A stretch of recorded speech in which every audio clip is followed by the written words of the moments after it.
Hello and welcome to the United Forum. This is your latest Manchester United news, transfer news updates, and your opportunity to voice your opinion out for the very first time in Sri Lanka. We are live at Sunday for the 10 p.m. show. I did get a little late, so do excuse me as I had a few problems with my browser. There was this tab which kept on opening, in fact, multiple times, and I couldn't get rid of it.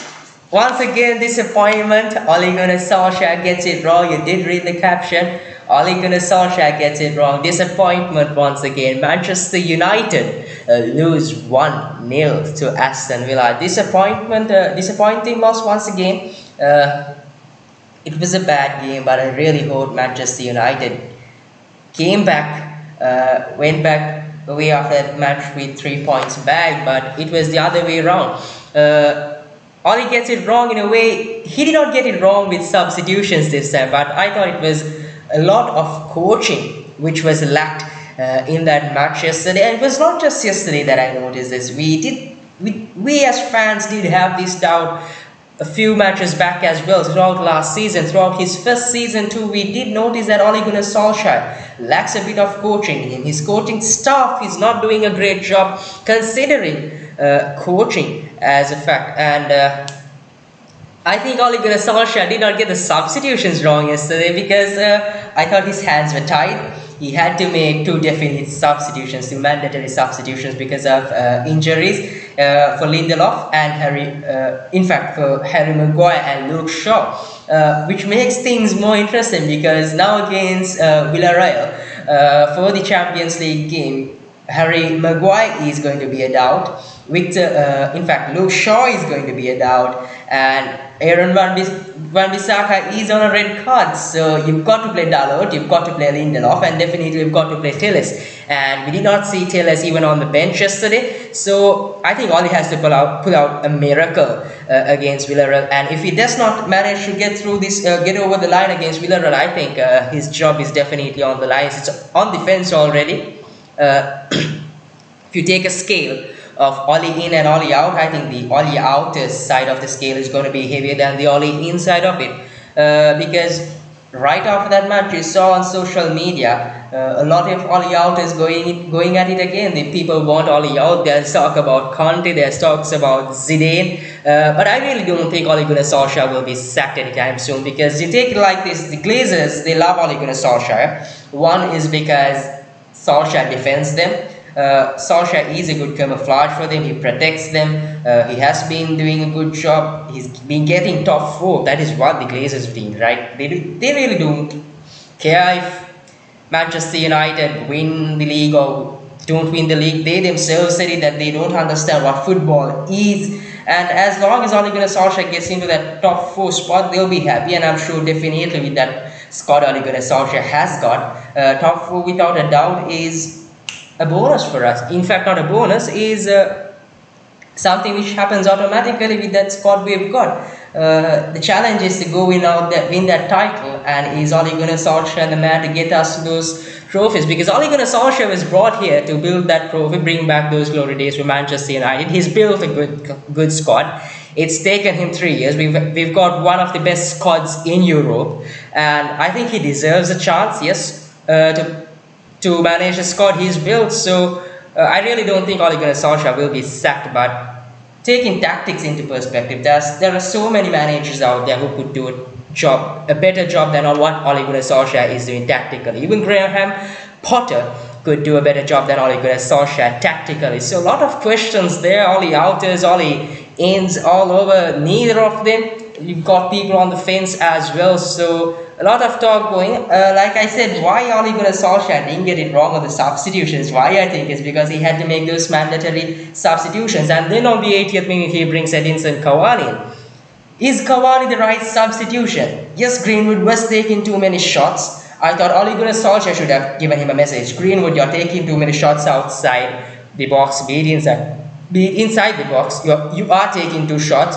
Instead, make that final pass. I think that message was not given to him by Solskjaer. Someone out there, maybe a Ronaldo, maybe a Pogba, maybe a Fernandes should have told him, mate, Like, I know you want to score goals. I know you like scoring goals, but you've got to make that final pass. I think that message was not given either, and we saw Greenwood taking way too many shots as well instead of making that final pass. And to bring Cavani at the 80th minute, I thought it was too late, because you look at this, he brings Cavani in at the 80th minute.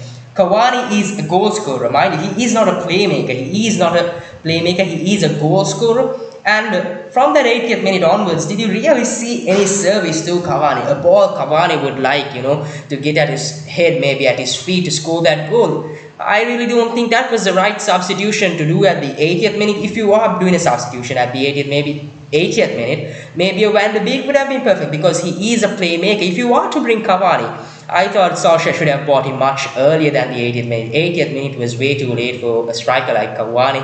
We were not having good service. Luke Shaw was injured. Dalot Solskjaer had a choice of making. He gets that wrong as well. So a lot of questions. I'm not quite sure even if he got that substitution right. So a lot of questioning on his decision making, and definitely the tactics. Overall disappointment. We lose to Aston Villa 1-0. Had we bagged 3 points with the other results favouring us, I think we would have, in fact, I don't have to think, we would have definitely been on the top of the table right there with 16 points. And taking into consideration that Liverpool drew against Brentford, Chelsea lost against City. So I think we had the chance. It was ours to lose. The egg was right there for us to take and fry it, but we just grabbed it too hard and just cracked right on our hands. And if you are really all in, and you bring this excuse of Ole not having a defensive midfielder, because even on Twitter yesterday I saw a lot of people saying that Ole Gunnar Solskjaer does not have a midfielder. Even before Cristiano Ronaldo came into this team, Ole Gunnar Solskjaer, once Rafael Varane and Jadon Sancho were recruited to Manchester United, what Ole Gunnar Solskjaer said was he is happy with the summer business so far, and anything other than this is a bonus. And we had to go get Ronaldo. It was a must for us, because had we not got Ronaldo, it would have tarnished our reputation. So yes, he got that bonus. So it clearly shows that Ole Gunnar Solskjaer did not want a defensive midfielder, and neither was it a priority.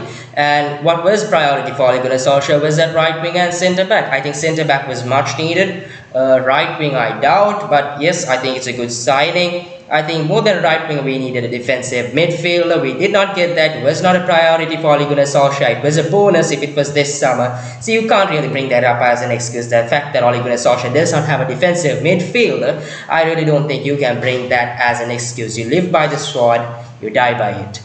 So moving on, let's just move on to the player ratings straight off. And if you are watching this live, do send in your opinions, your ratings, your thoughts, your comments, anything you've got Manchester United related. Do send it on that live chat as well, and chat with a few others out there as well, but do respect them at all times, because it is your comments and your opinions, your questions, and everything related to Manchester United that you put out there is what keeps the show going. So yes, don't hesitate in sending that as well. And as always, before I start off with the player ratings, let me just give you a reminder on that lineup yesterday. So it was David De Gea as usual.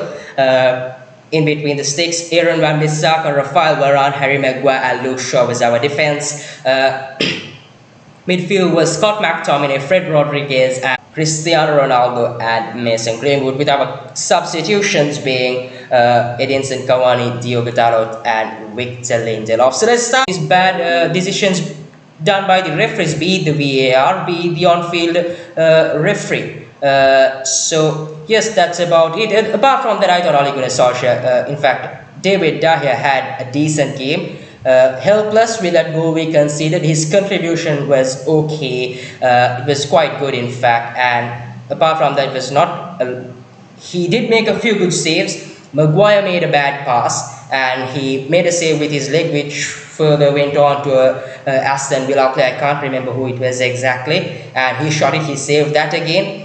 Watkins took a good shot on goal. He saved that too. So he did save a few shots quite well. Goal that we conceded, unfortunate distribution was good.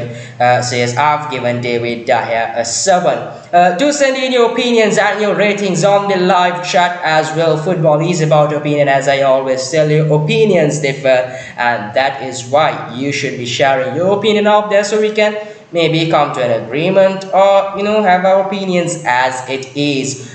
Moving on from David De Gea, we move on to our right back, Aaron Wan-Bissaka.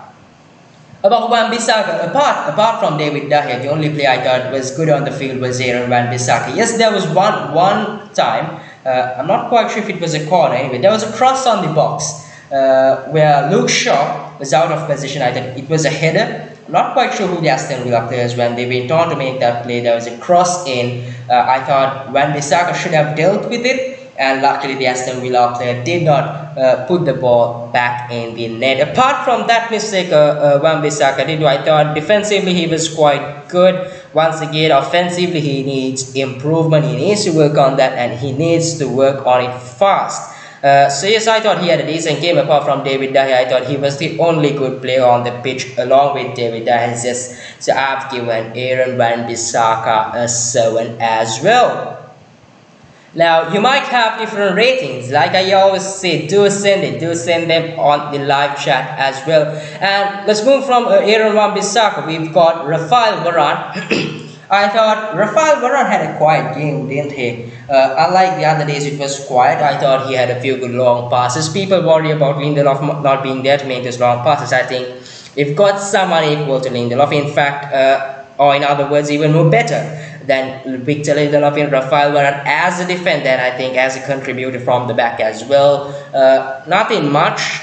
The goal that was conceded, no, in fact, not the goal that was conceded. There was once where it was a one-on-one, and he did put his leg out for that tackle, and did not work out, and the player did take a shot. Luckily, it was saved, or it did go out. I can't quite remember. But apart from that, Rafael Varane did have a quiet game. It was a decent game. I thought it was average. He did not do anything wrong, and neither did he do anything exceptionally good as well. So yes, I've gone with an average 6. Mind you, our ratings are from 1 to 10, 6 being average and 5 being lower, 7 being better than average.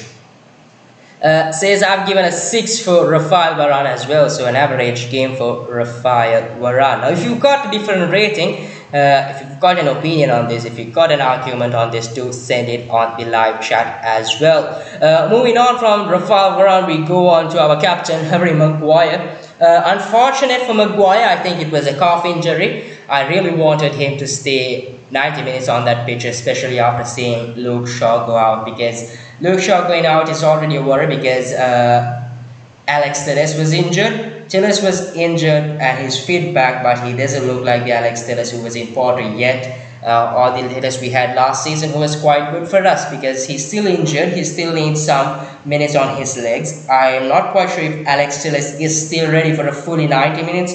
Maybe he needs a few minutes, starting about 50, and then you move to 30, 45, 1.5, and then for a full game. But no, now we've got a situation. Manchester United are going to Solskjaer have a situation because Luke Shaw is injured. You've seen Luke Shaw get a few injuries, and when he is injured, he goes out for quite a long time, at least for a month. I hope it's not that big of an injury. I hope he is fit for the next Premier League game at least, but definitely I'm sure Luke Shaw is a doubt, like Ole Gunnar Solskjaer said, for that Villarreal game. Unfortunate to go out, Harry Mcguire as well. Once again, it will be interesting to see now how Lindelof and Rafael Varane pair up. So yes, I've given Harry Mcguire 6 as well. Average game, he was there. He had a good header on a corner. It was, I suppose, yes, it was a corner. He did head it quite well, and Emi Martinez did manage to save it. He did not do any mistake. An okay game. He did not do any mistake, and like I said, neither did he do anything exceptionally good as well, and unfortunately he had to go out. So yes, sympathetically I give him a 6 as he had to go out as well. Moving on from Harry Mcguire, once again we move to Luke Shaw, who also had to leave at about 23 minutes, was it? I'm not quite sure at which minute he moved out, but it was quite early in the game. And as soon as Shaw went out, the worry for me was bringing Dalot in, because Dalot is a right back. I thought Alex Telles was at the bench, and when Dalot came in, I went again to see if Alex Telles was at the bench. No, but Alex Telles was not in the bench. He had to bring Dalot in, and lucky enough, Ole Gunnar Solskjaer had Dalot on the bench. Just imagine the situation if Dalot was not on the bench. man, that 1 win would have been how many? Because David Dahia too had a few good saves. Unfortunate once again. I really can't, you really can't blame Shaw. Did it? He did not have a very bad game, but he went out quite early. So unfortunate for Shaw. Let's just stick to a 6. I've given Mcguire 6 since he went out too, so let's just stick to that 6 as well. Since Luke Shaw went out, you really can't do anything about it, so let's just give Luke Shaw a 6 as well. Moving on from Shaw, interesting. Our midfield pivot, Fred. Listen, Ole Gunnar Solskjaer at the moment is playing Paul Pogba, one of the greatest midfielders in the world, one of the greatest midfielders in Europe at the moment, on that left flank to accommodate the likes of Fred and Scott McTominay. And on the bench, you've got Nemanja Matic, you've got Van de Beek, and those two guys sitting out there. We've really got a chance to go out there and put in a performance, but this guy keeps picking us. That's surely what they must be thinking. Nemanja Matic, yes, he's aging. He can't play 90 minutes every game. He can't play every game of the week either. But Van de Beek, he definitely should have a go. I really don't understand what the agenda Ole Gunnar Solskjaer has with Van de Beek. It's weird that he keeps on sticking to Scott McTominay and Fred, but let me tell you this, if Ole Gunnar Solskjaer keeps sticking to this double pivot of Fred and Scott McTominay, trust me, leave alone lifting that title. I'm not quite sure if we'll be on that title charge as well. In fact, maybe with Fred and Scott McTominay on that midfield, maybe a top 4 charge you can call it. Definitely not a title charge, and leave aside lifting that title, not a title charge. With Fred, I thought, when you take the likes of Fred, he did not perform badly yesterday. He did not do any mistake. It was not like the previous games. He was okay, but a player like Fred is limited. What a player like Fred can offer is limited. Fred can't offer what Bruno Fernandes offers, what Van de Beek offers. What he can offer is limited, and is not good enough for Manchester United. He is a victim of the press. He does not handle the press quite well. His passing is okay, and his tackling is decent enough. Once in a while he throws his leg here and there, tackle, and falls a victim of his own decision making as well. So I'm not quite sure if Fred had a very good game. I'm not quite sure if he even had an average game. So yes, with Fred I've gone with a 5. I think he needs more improvement, and I really don't think Manchester United is the place. As a squad player, okay, but I think we could have a better player instead of Fred. We could have a better player instead of Fred on the bench. Then maybe next summer we might have the likes of James Garn, Hannibal Mejbri, Anthony Elanga, Shola Shotiri. So yes, I'm not quite sure if Manchester United is the right place for Fred, but as long as Fred puts on that Manchester United jersey, I will be backing him, and I will not hesitate to go at him as well whenever he has a bad game. And we move on to his partner, Scott McTominay. Listen.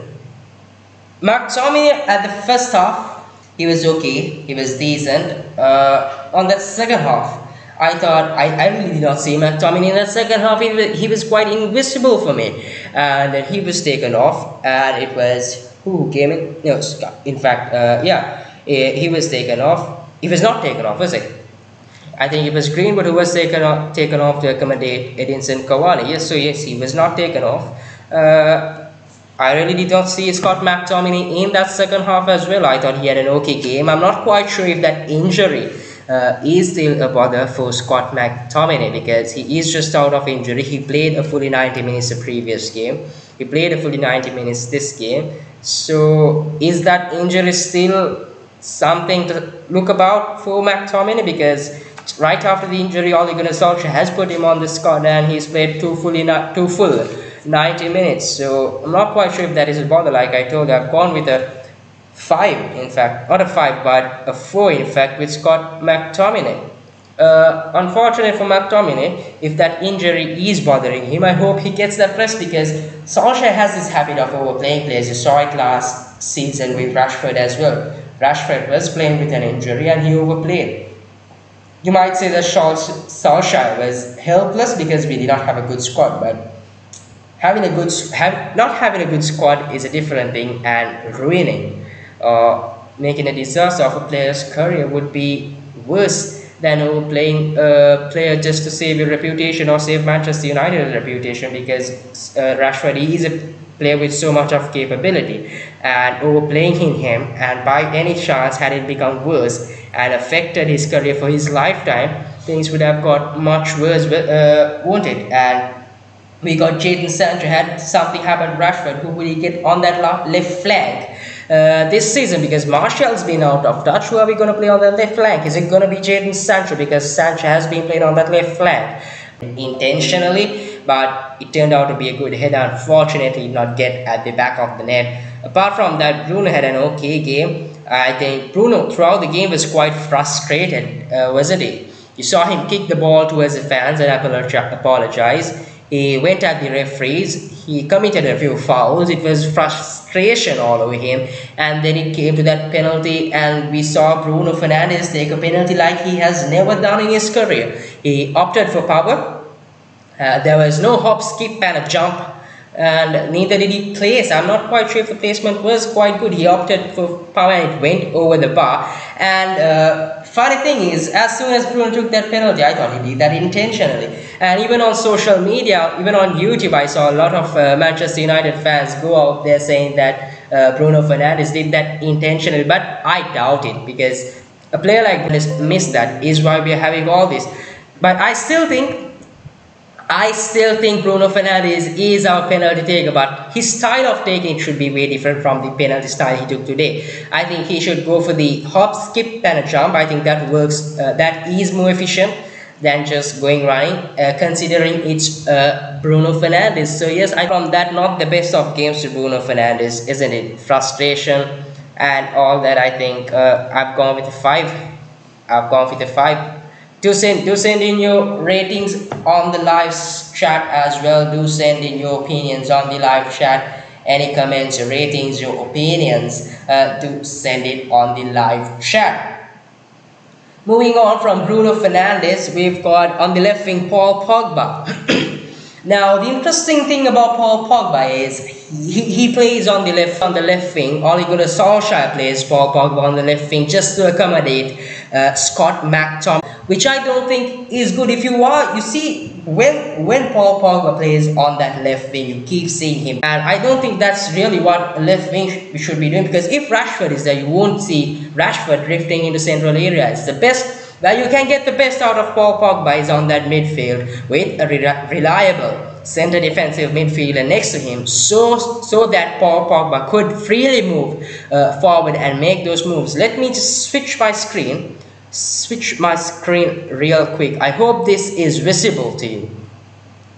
I hope this is visible to you as well. So let me just interact now. This is yesterday's lineup. I really hope you guys can have a look at my screen. I hope it is visible as well.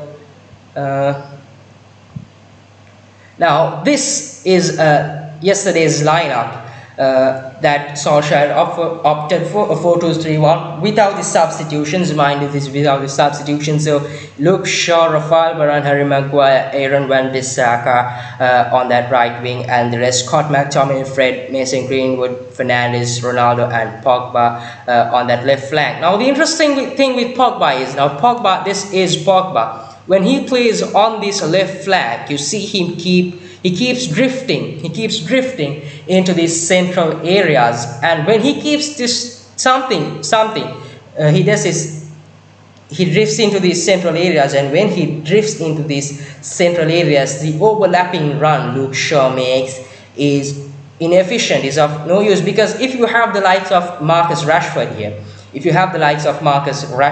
see the opponent coming into Rashford. Luke Shaw makes this overlapping run. Rashford passes the ball through to Luke Shaw, and that cross comes into the likes of Cristiano Ronaldo or Paul Pogba. Let me just make it much more clear here. Now, when you have Paul Pogba drifts into these central areas, and when he drifts into these central areas, Luke Shaw's overlapping run, like I told you, is inefficient, and it's much easier for this guy over here to mark Luke Shaw. Whereas when you does not drift into these central areas, This defender comes on here to mark Rashford, and then hold up, let me just leave him here. And Luke Shaw then makes his overlapping run and feeds in that cross. And when Luke Shaw is here and makes that overlapping run, he feeds in the cross to Cristiano Ronaldo, Edinson Cavani, and it's at the back of the net as well. So that is why I really don't like Paul Pogba on that left wing as well. I think rather than Paul Pogba, it should be maybe a Jadon Sancho, even a Jesse Lingard. Pogba should be more on that midfield because he is more of a central player. His game, Paul Pogba's game, is in those central areas, not on that left wing. And Pogba was in and out of the game. He did not do anything really well, and neither did he do anything bad. He was in and out. There were phases where he was in the game. There were phases where he was quite weak of foot. So the service that we expect from Dalot at right back, at left back is not there, and we don't have Luke Shaw. The service is much weaker than when we have Luke Shaw. So really, Cristiano Ronaldo couldn't do anything. He really couldn't do anything, could he? And like I said, he was on that graveyard shift, an average game. He did not manage to score, no tappings yesterday, unfortunate.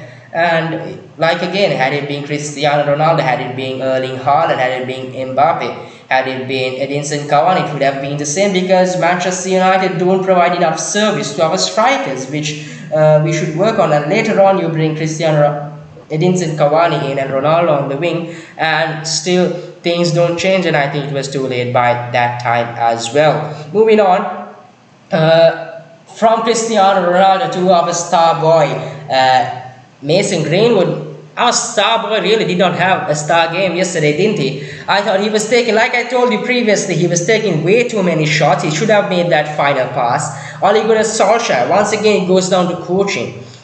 On that moment, Ole Gunnar Solskjaer should have said, Greenwood, you've got to stop taking shots and make that final pass. He should have demanded it from Greenwood. You make one more shot, I take you off, so make that final pass. You can't set demands. You are the manager. You've got to set demands on your players so that they put out that performance.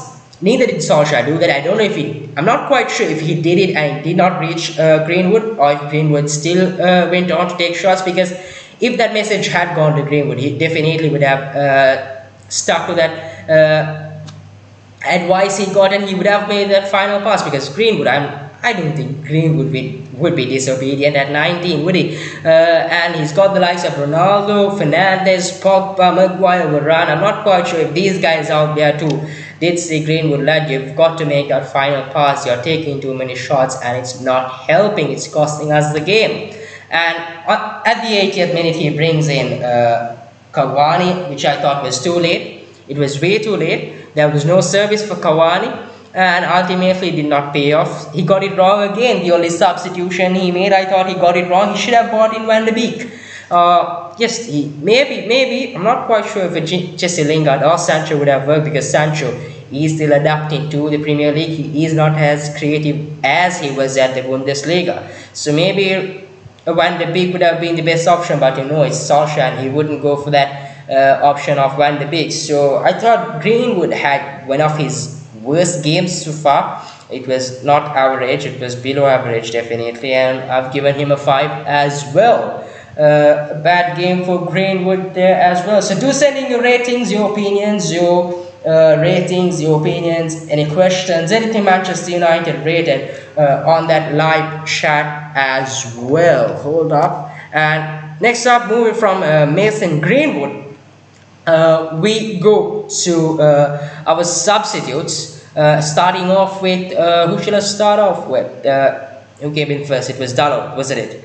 Yes, so let me start off with Dalot. Once again, came in, played out of position. He is a right back, played at left back, not quite good at that position like he is as a right back. So I'm not quite sure if we should be in fact expecting anything spectacular from Diogo Dalot at left back as well. So I've given him a 6. He couldn't do really anything much. Defensively, we know he is not that good. He is quite poor, and to once again defend on that left back when you're strong, on that left back role when your strong foot is the right foot, to be defending off your right when you are a left back is quite difficult. And had anything gone from bad to worse, with Diogo Dalot, he should be excused. You know, he's playing out of position after all. So yes, I've given him a 6, and nothing much to do.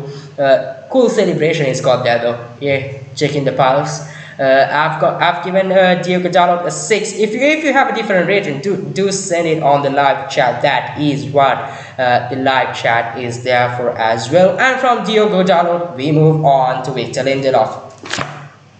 Oh, he's lifting the Ballon d'Or there. What a player. I thought, okay, Lindelof had a decent game. Once again, did not do anything wrong, and neither was he exceptionally good. To be having Lindelof as a substitution, as a backup centre back, proper striker, a proper number 9. It's just that Edinson Cavani came in too late, and even if he had come quite early, I'm not quite sure if he would have changed that game, because the service our strikers are provided with at Manchester United is quite poor. Mind you, Manchester United are targeting the likes of Erling Haaland. You fans want Erling Haaland. But let me tell you this, Erling Haaland is going to think about it. Okay, I am the Manchester United striker. I need service. Do I have the best wing backs? Okay, Luke Shaw is quite good. Aaron Wan-Bissaka still needs improvement. Though Luke Shaw has been quite there, the strikers there, when you have Ronaldo, when you have Edinson Cavani, they've not lived up to expectation as well. Is that the destination for me? That is what Erling Haaland is going to think, because our service to the strikers is quite bad, and we've got to improve on that. Once again, it goes on to coaching. Who is in charge of coaching? It's Ole Gunnar Solskjaer and his staff. I really don't think, like I told you, leave aside lifting that title. Title race is a doubt this season for me. Ole Gunnar Solskjaer has got to pull out a miracle against Villarreal, because if he loses that, I think it's a 75% sack for him. I'm not quite sure, but I'm not quite sure if the board will sack him, but I'm definitely sure the fans will go at this, and you know, they'll start going at it, and ultimately the board will have to go by the fans as well, because ultimately the club lives on these fans, don't they? Isn't it? So yes, we've got to make improvements. Ole Gunnar Solskjaer has got to improve his coaching. I think he's been here for almost 3 years, and you talk about giving him time. I'm not quite sure if that's the right thing to say.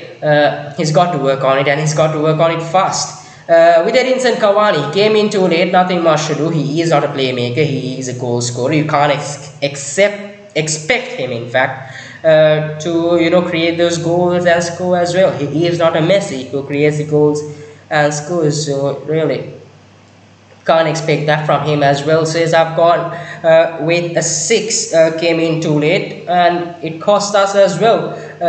Moving on, let's move on. And yes, the man himself, the legend, Ole Gunnar Solskjaer, I thought he got it wrong. Coaching was poor. The only substitution he made it at the 80th minute. If you are making that substitution at the 80th minute, I thought it should have been Van de Beek, a playmaker, because when we don't have service and our left back is gone, the left back is the best wing back we've got there who can feed in those crosses. We play a right back at left back after that injury. You bring in a striker and you expect service. The striker expects service. There was no service. He couldn't change the game. He got that substitution wrong. He made it too late. If you are bringing in Cavani, you should be bringing him much earlier. Yes, his hands were tied with the other 2 substitutions, but it's part of the game. Injuries are a part of the game, and you should be expecting that at all times. And when you consider the past records of Luke Shaw as well, you should be expecting it any time as well. As a manager, that shouldn't be an excuse. And the past few games, what I don't like about Ole Gunnar Solskjaer is that he keeps blaming the referees and VARs about their incompetent decision making. Yes, the referee's decision making has not been right. We have been a victim of bad decision making by the referees, but this shouldn't be the excuse for Ole Gunnar Solskjaer. He shouldn't be using this. Had Manchester United capitalized on our chances, had we had a proper brand, proper style of play, things would have been different. We should have scored in about 3 to 4 goals, and that one goal, that one mistake the referee wouldn't have made a huge impact. And yes, we should have pointed it out later onwards, win the game, and then point your fault at the referee, because this is not the first time Solskjaer is doing it as well. I think it's high time he stops blaming the referees. Let the referees do what they do. Like Solskjaer said in the press conference as well, he should hope and pray the refs start making right decisions soon. But why I say this is because had we played quite well, had we played like a proper team, had we created good quality chances, had we played like a proper team with a proper brand, proper style of play, and then the referee's decision made an impact on the result, then alright, then blaming the referee is fine. But you did not play properly, your coaching was not up to standards, the decision making was not good, and then putting the blame on the referee. I'm not quite sure if that is what he should be doing. Solskjaer gets it all wrong, and I've rated Solskjaer with, unfortunate, I hate doing this, but yes, a 3. A 3 is what I've rated him as well. So do send in your opinions, do send in your questions, your ratings, all on that live chat as well. That is pretty much from player ratings. We've covered it all. We've covered the lineup, we've covered Ole Gunnar Solskjaer, and a disappointing result once again for Manchester United to lose 1-0 to Aston Villa. I think Manchester United need to find a proper brand, proper style of play. We need to be more fearless, and we need to start winning games as soon as possible, because we've lost 4 games. We've lost 3 games out of 4, and Villarreal is coming up. We've got a tough 8 games. We've got very difficult fixtures. We are on a bad run of form as well. We are not scoring a lot of goals as well. Our service to the strikers has been poor, coaching is poor, managers' decision making has been poor, everything going wrong for Manchester United. All he needs to act fast, with Shaw being a doubt, Harry Mcguire being a doubt, Aaron Wan-Bissaka being out for that Champions League game. He needs to pull out a miracle. The next 2 games are going to be crucial, and I think, considering the fans, voicing out their opinion and all that, the next 2 games determine Solskjaer's stay at Manchester United. And unfortunate, once again, a few bad days for Manchester United fans. I hope things change soon, and things don't change overnight. That is the problem as well. But let's just hope and pray that things do change soon. And that is pretty much it from player ratings as well. If you've got any feedbacks, got any comments, do send them on the comment section if you are not watching this online. And yes, don't forget to follow us on Instagram as well. You get all your updates on Manchester United, your latest updates, transfer news, everything Manchester United related. The latest news from Manchester United is on our Instagram page as well, and that is the username right there, the United.forum. And if you are a little lazy to go type that username on the search bar, the links in description, do head on to our description, click on that link. We've got a few other links as well. If you are playing FPL, you can join our league, so do hit that link as well. But definitely follow us on Instagram. Subscribe to our channel if you are new. We are at 126 subscribers. Let's get to 150 by next week. Not next week, next 2 weeks. Yes, I'll give you time. Let's get to 150 by the next 2 weeks. So yes, do subscribe to our channel if you are new. Give this video a like and share this video as well. Until I see you on Friday, that is for the post-match pre-match press conference reaction. Have a blessed week. The lockdown, yes, is being lifted in Sri Lanka on the 1st of October, but don't take things for granted. Keep wearing your mask at all times. Sanitize yourself, and unless it is necessary, do stay at home. And until I see you once again on Friday at 10 p.m., have a good night and a blessed week.